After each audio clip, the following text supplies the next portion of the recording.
தமிழ் இயக்கத்தின் தலைவருமான கல்விக்கோ அண்ணன் முனைவர் கோ விஸ்வநாதன் அவர்களே, இந்த நிகழ்வை தலைமை வகித்து சிறப்பித்துக் கொண்டிருக்கிற உலகமெங்கும் திருவள்ளுவர் சிலையை நிறுவி வருகிற ஐயா முனைவர் வி.ஜி. சந்தோஷம் அவர்களே, இந்நிகழ்வில் பங்கேற்று நம்முடைய விழா நாயகரை வாழ்த்துவதற்காக காத்திருக்கும் முனைவர் ஐயா நல்லி குப்புசாமி அவர்களே, முனைவர் கனகராஜ் அவர்களே, முனைவர் வி. முத்து அவர்களே, முனைவர் மாதவ சின்ராஸ் அவர்களே, முனைவர் வேதகிரி சண்முக சுந்தரம் அவர்களே, முனைவர் சுந்தரமூர்த்தி அவர்களே, முனைவர் மா. ராஜேந்திரன் அவர்களே, தமிழ் திரு செல்வராஜ் அவர்களே, மேனாள் காங்கிரஸ் கட்சியின் தலைவர் அண்ணன் எம். கிருஷ்ணசாமி அவர்களே, பேராசிரியர் முனைவர் சாரதா நம்பி ஆரூரன் அவர்களே, தமிழ் திரு பழனிவேல் அவர்களே, கவியருவி ஐயா அப்துல் காதர் அவர்களே,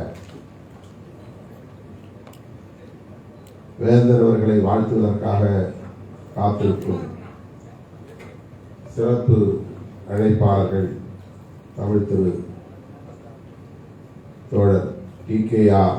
என்கிற டி.கே. ரங்கராஜன் அவர்களே, இந்திய கம்யூனிஸ்ட் கட்சியின் மாநில செயலாளர் மதிப்புக்குரிய அண்ணன் இரா. முத்தரசன் அவர்களே, மறுமலர்ச்சி திராவிட முன்னேற்ற கழகத்தின் துணை பொதுச் செயலாளர் அன்பு சகோதரர் மல்லை சத்யா அவர்களே, திராவிடர் கழகத்தின் முன்னணி தலைவர்களும் ஒருவர் வழக்கறிஞர் அருள்மொழி அவர்களே, மற்றும் இந்த நிகழ்வில் பங்கேற்று வேந்தர் அவர்களை வாழ்த்துவதற்கும் பாராட்டுவதற்கும் காத்துக் கொண்டிருக்கிற தமிழ் அறிஞர் பெருமக்களே, திரளாக கூடியிருக்கிற தமிழ் சொந்தங்களே, உங்கள் அனைவருக்கும் என்னுடைய பணிவார்ந்த வணக்கத்தை தெரிவித்துக் கொள்கிறேன். இன்னொரு நிகழ்ச்சிக்கு செல்ல வேண்டும் என்று அனுமதி பெற்று முதல் நபராக நான் உங்கள் முன்னிலையில் நின்று கொண்டிருக்கிறேன். அண்ணன் விஐடி நிறுவனர் வேந்தர் தமிழுக்கும் தமிழ்நாட்டு மக்களுக்கும் எவ்வளவு பொறுப்புணர்வோடு பணியாற்றி வருகிறார் என்பதை நாம் அறிவோம், நாடு அறியும். இளம் வயதிலேயே, மிக மிக இளம் வயதிலேயே நாடாளுமன்ற உறுப்பினராக தேர்ந்தெடுக்கப்பட்ட பெருமைக்குரியவர் நம்முடைய ஐயா வேந்தர் அவர்கள். பேரறிஞர் அண்ணாவின் பேரன்புக்கு பாத்திரமானவர். அவரால் அடையாளம் காணப்பட்ட ஒரு தமிழ் பற்றாளர், தமிழ் அறிஞர். பகுத்தறிவு பகலவன் தந்தை பெரியார் அவர்களின் கொள்கைகளால் ஈர்க்கப்பெற்று, பேரறிஞர் அண்ணா அவர்களின் அரசியலால் ஈர்க்கப்பெற்று, கடந்த அரை நூற்றாண்டுக்கு மேலாக தொடர்ந்து திராவிட அரசியலை, அதாவது சமூக நீதி அரசியலை, தமிழ் இயக்கத்தை உறுதியாக களத்திலே நின்று போராடி பாதுகாத்து வருபவர். இன்றைக்கு அவர் ஒரு கல்வி தந்தையாக அறியப்படுகிறார் என்றாலும் கூட அவர் அரசியலில் மிக முக்கியமான பாத்திரங்களை வகித்திருக்கிறார், பெரும் பங்களிப்பை செலுத்தியிருக்கிறார் என்பதுதான் என்னுடைய பார்வையில் மேலோங்கி இருப்பதாக உணர்கிறேன். வெறுமன வேடிக்கை பார்க்கக்கூடியவராக இல்லாமல் வெறும் மொழி உணர்வு, இன உணர்வு என்கிற நிலையிலே நின்று விடாமல் களத்திலே மக்களோடு நிற்க வேண்டும், இந்த சமூக நீதி அரசியலை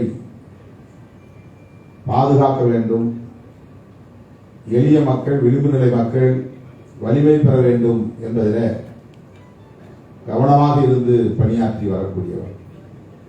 அதனால்தான் இந்த பல்கலைக்கழகம் போதும் என்று இருந்து விடாமல் இதை கவனிக்க நேரம் போதாது என்று கருதாமல் தமிழ் இயக்கம் என்ற ஒரு புதிய இயக்கத்தை உருவாக்கி தமிழ்நாட்டில் உள்ள தமிழ் மண், தமிழ் உரிமை என்று போராடி கொண்டிருக்கிற, தமிழ் தேசிய களத்தில் போராடி கொண்டிருக்கிற அனைவரையும் ஒருங்கிணைக்கக்கூடிய பணிகளை தொடர்ந்து ஆற்றி வருகிறார். கடந்த 8 ஆண்டுகளுக்கு மேலாக இந்த பணி பல தாக்கத்தை தமிழக அரசியலில் ஏற்படுத்தி இருக்கிறது. கட்சி அடிப்படையிலே பலரும் சிதறி கிடந்தாலும் கூட அனைவரையும் ஒரு அவையிலே, ஒரு மேடையிலே ஒருங்கிணைக்கக்கூடிய பணிகளை தொடர்ந்து ஆற்றி வருகிறார். அவர் அரசியலில் எந்த அளவுக்கு ஈடுபாடு உள்ளவராக இருக்கிறார், பொறுப்புணர்வு உள்ளவராக இருக்கிறார், தொலைநோக்கு பார்வை உள்ளவராக இருக்கிறார். பெரியார் கருத்து இந்த மண்ணிலே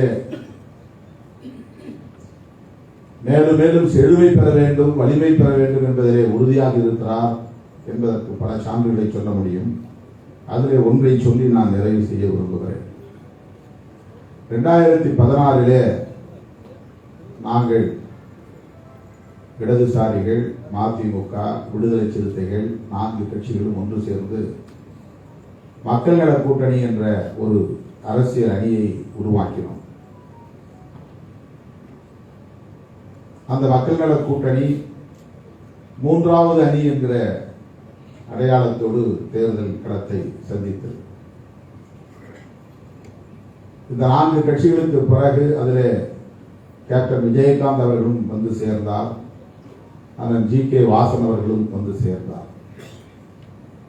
இது கருக்கொண்ட உடனேயே, உருக்கொண்ட உடனேயே அண்ணன் அவர்கள் என்னை ஒரு நாள் அழைத்து நெடுநேரம் பேசிக் கொண்டிருந்தார். தமிழக அரசியல் சூழலை ஆய்வு நோக்கில் கருத்துக்களை பகிர்ந்து கொண்டார். தமிழ்நாட்டிலே பெரியாருடைய அரசியலுக்கு எதிராக, இங்கே சமூக நீதி அரசியலுக்கு எதிராக இங்கே சிலர் காலூன்ற பார்க்கிறார்கள். அதை தடுக்க வேண்டிய பொறுப்பு நம் ஒவ்வொருவருக்கும் இருக்கிறது. திராவிட கட்சிகளின் மீது நமக்கு விமர்சனங்கள் இருக்கலாம். ஆனால் திராவிட கட்சிகளை, குறிப்பாக திமுக, அதிமுக ஆகிய கட்சிகளை பலவீனப்படுத்துவது பெரும் ஆபத்திலே போய் முடியும். சனாதன சக்திகள் இங்கே காலூன்றி விடுவார்கள், வேரூன்றி விடுவார்கள். பெரியார் அரசியலுக்கே, பெரியார் கருத்தியலுக்கே பெரும் ஆபத்து சூழும் என்பதை மிகுந்த கவலையோடு நிறைய தகவல்களை என்னோடு பகிர்ந்து கொண்டார். அவருடைய அனுபவங்களை எல்லாம் சொன்னார். அண்ணா எப்படி அவர் மீது நம்பிக்கை கொண்டிருந்தார், எம்ஜிஆர் அவர்களோடு எப்படி அவர் நெருங்கி பழகினார், கலைஞர் அவர்களோடு எவ்வாறு அவர் கருத்துக்களை பகிர்ந்து கொண்டார், களப்பணி ஆற்றினார் என்பதையெல்லாம் அந்த குறிப்பிட்ட சில மணி நேரத்தில் அவர் பகிர்ந்து கொண்டு சொன்னார். மக்கள் நல கூட்டணி உங்களுடைய தனித்துவத்தை வெளிப்படுத்துவதற்காக இருக்கலாம், ஆனால் மறுபரிசீலனை செய்யுங்கள், வாக்குகள் சிதறிவிடக்கூடாது. இதனால் வேறு பகை சக்திகள் வந்து காலூன்றி விடக்கூடாது. நான் எண்ணி பார்த்தேன், இதை சொல்ல வேண்டிய தேவை அவருக்கு இல்லை. அவர் திமுகவுக்கோ அதிமுகவுக்கோ நெருக்கமானவர் என்று சொன்னாலும் அவர்களுக்காக பணியாற்றக்கூடியவர் என்று, அரசியல் ரீதியாக பணியாற்றக்கூடியவர் என்று சொல்ல முடியாது. எல்லோரும் தெரியும், எல்லா தலைவர்களும் அவருக்கு நெருக்கம்தான். ஆனால் அப்படிப்பட்ட அந்த புரிதலில் இருந்து அவர் சொல்லவில்லை. அவருடைய கவலை என்னவாக இருந்தது என்றால், தமிழ் மண்ணில் தழைத்துக் கொண்டிருக்கிற சமூக நீதி அரசியலுக்கு பெரும் தீங்கு நேர்ந்துவிடும் என்கிற கவலையாக இருந்தது.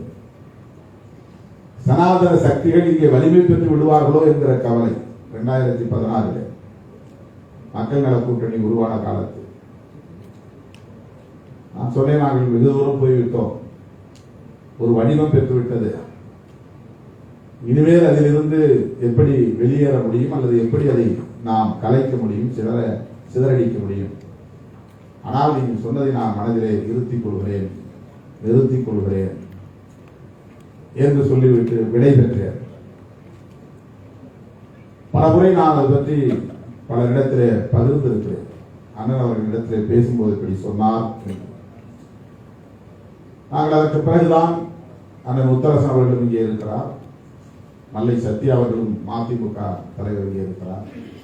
அதன் பிறகு காவிரி நீர் பிரச்சனைக்காக ஒன்று கூடி போராட வேண்டும் என்று இன்றைய தமிழக முதல்வர், அன்றைய எதிர்க்கட்சி தலைவர் அண்ணன் ஸ்டாலின் அவர்கள் அழைத்த போது நாங்கள் எந்த ஆச்சரியமும் இல்லாமல் உடனே அவரோடு கைகோர்த்தோம். இன்றைக்கு தொடர்ந்து நாங்கள் உறுதியாக இந்த களத்தில் அவரோடு இருக்கிறோம். பல தேர்தல்களை சந்தித்திருக்கிறோம். தொடர்ந்து வெற்றியையும் இந்த அணிக்கு மக்கள் தந்து கொண்டிருக்கிறார்கள். ஆக அவருடைய அரசியல் என்பது பெரியார் அரசியலில் இருந்து தொடங்குகிறது, பேரறிஞர் அண்ணா வழியில் தொடங்கி பயணிக்கிறது. அதற்கு எந்த ஆபத்து நேர்ந்துவிடக் கூடாது என்கிற அந்த கவலையில் தான் தமிழ் இயக்கம் என்பதை உருவாக்கி மாநில உரிமைகள் பறிபோய்விடக்கூடாது, மாநில சுயாட்சி பாதுகாக்கப்பட வேண்டும், தமிழ் தேசிய அரசியல் எழுச்சி பெற வேண்டும், அது வலிமை பெற வேண்டும், ஒட்டுமொத்த இந்திய தேசம் பாதிக்கப்பட்டாலும் கூட தமிழ்நாடு பாதிக்கப்படாத அளவுக்கு நாம் பொறுப்புணர்வோடு நடந்து கொள்ள வேண்டும் என்கிற அந்த புரிதல், அந்த தெளிவு, அந்த பொறுப்புணர்வு அண்ணன் அவர்களிடத்திலே மேலோங்கி இருப்பதை நான் பார்க்கிறேன். கல்வியை ஒரு வணிகமாக கருதாமல் கல்வியின் மூலம் தமிழக மக்களை மேம்படுத்த முடியும். அதன் மூலம் மெல்ல மெல்ல இந்த சாதிய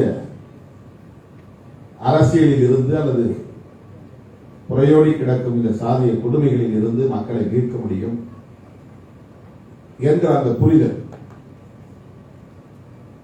உயர்கல்வியில் சாதனை படைத்திருக்கிறார் என்பதை பாராட்டித்தான் இந்த அமெரிக்க நியூயார்க் பல்கலைக்கழகம், மாநில பல்கலைக்கழகம் அவருக்கு மதிப்புறு முனைவர் ஆனரரி டாக்டரேட், கௌரவ டாக்டர் பட்டத்தை வழங்கியிருக்கிறது.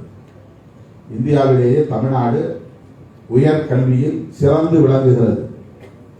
தேசிய சராசரி 27% தான். வளர்ந்த மாநிலம் என்று சொல்லிக் கொள்ளக்கூடிய அல்லது பெரிய மாநிலம் என்று சொல்லிக் கொள்ளக்கூடிய உத்தரப்பிரதேசம், மகாராஷ்டிரம், மத்திய பிரதேசம், குஜராத் போன்ற மாநிலங்கள் எல்லாம் தேசிய சராசரிக்கு கீழே இருக்கிறது, 27%க்கு கீழே இருக்கிறது. ஆனால் தமிழ்நாடு தேசிய சராசரியை தாண்டி 49 விழுக்காடு உயர்கல்வியிலே நாம் சிறந்து விளங்குகிறோம். இதை ஒரு அரசு மட்டுமே செய்து முடிக்க முடியாது. விஐடி போன்ற தனியார் பல்கலைக்கழகங்களும் சேர்ந்து இந்த சாதனையை படைத்திருக்கிறது என்பதுதான் நாம் ஒப்புக்கொள்ள வேண்டிய உண்மை. ஆகவே இன்றைக்கு உலக நாடுகளில் இருந்து, பல்வேறு நாடுகளில் இருந்து தமிழ்நாட்டுக்கு படிக்க வருகிறார்கள். ஒரு காலத்திலே எல்லோரும் வெளிநாட்டுக்கு போய் படிக்க வேண்டும் என்ற மோகத்தில் இருந்த நிலை மாறி இன்றைக்கு தமிழ்நாட்டுக்கு வர வேண்டும், அதுவும் விஐடி பல்கலைக்கழகத்திலே படிக்க வேண்டும் என்று ஆசைப்படக்கூடிய அளவுக்கு கல்வி தரத்தை உலக தரத்திற்கு உயர்த்தி இருக்கிறார் அண்ணன் நம்முடைய கல்விக்கோ அவர்கள். அதனால்தான் அவருக்கு இந்த சிறப்பு பட்டம், மதிப்புறு முனைவர் பட்டம், இதுபோல பல பட்டங்களுக்கு தகுதியானவர். தமிழ்நாட்டில் அவரை நாம் இது போன்ற பட்டங்களை தந்து பாராட்டி இருக்க வேண்டும். ஆனால் அவருக்கு அமெரிக்காவிலே இந்த சிறப்பை செய்திருக்கிறார்கள். அமெரிக்க அறிஞர்களுக்கு தெரிகிறது அண்ணன் விஐடி வேந்தர் விஸ்வநாதன் அவர்களின் அருமை, அவருடைய சாதனை. இந்த மதிப்புறு முனைவர் பட்டத்தை வழங்கிய நியூயார்க் மாநில பல்கலைக்கழகத்திற்கு தமிழ் மக்களின் சார்பில் நெஞ்சார்ந்த நன்றியை நாம் உரித்தாக்குகிறோம். அண்ணன் அவர்கள் கல்வித்தளத்தில் ஆற்றி வருகிற பணிகள் பாராட்டுக்குரியவை, போற்றுதலுக்குரியவை என்றாலும் தமிழுக்காகவும் தமிழ் மக்களுக்காகவும் தமிழ் நாட்டுக்காகவும் அவர் ஆற்றி வருகிற பணிகள் இன்னும் சிறப்புக்குரியது. அது மென்மேலும் தொடர வேண்டும். அவர் எங்களை போன்ற இளைய தலைமுறையினரை, அவருக்கு நாங்கள் இளைய தலைமுறையினர், எங்களை போன்ற இளைய தலைமுறையினரை அவர் சரியான திசை வழியில் வழிகாட்டி வழிநடத்தி வருகிறார் என்பதை பெருமையோடு நான் சொல்ல கடமைப்பட்டிருக்கிறேன். விடுதலை சிறுத்தைகள் கட்சி தமிழ் தேசிய அரசியலில் மிகுந்த ஈடுபாடுள்ள ஒரு இயக்கம் என்பதால் தமிழ் இயக்கம் தொடங்குகிற போதே அந்த நிகழ்வில் என்னையும் அழைத்து சிறப்பு செய்தவர் அண்ணன் விஸ்வநாதன் அவர்கள். அதற்காக நான் இந்த நேரத்தில் நன்றி சொல்ல கடமைப்பட்டிருக்கிறேன். இப்படி ஒரு இயக்கத்தை தொடங்கப் போகிறேன், அந்த விழாவிலே நீயும் கலந்து கொள்ள வேண்டும் என்று என்னை அழைத்து சிறப்பு செய்தவர் என்பதை நன்றி உணர்வோடு இங்கே பதிவு செய்து, அவர் முன்னெடுக்கக்கூடிய அனைத்து முயற்சிகளுக்கும் விடுதலை சிறுத்தைகள் கட்சி உற்ற துணையாக இருக்கும் என்பதை சொல்லி, அவரை லட்சக்கணக்கான விடுதலை சிறுத்தைகளின் சார்பில் நெஞ்சார பாராட்டி வாழ்த்தி இந்த வாய்ப்புக்கு நன்றி கூறி முடிக்கிறேன். நன்றி, வணக்கம்.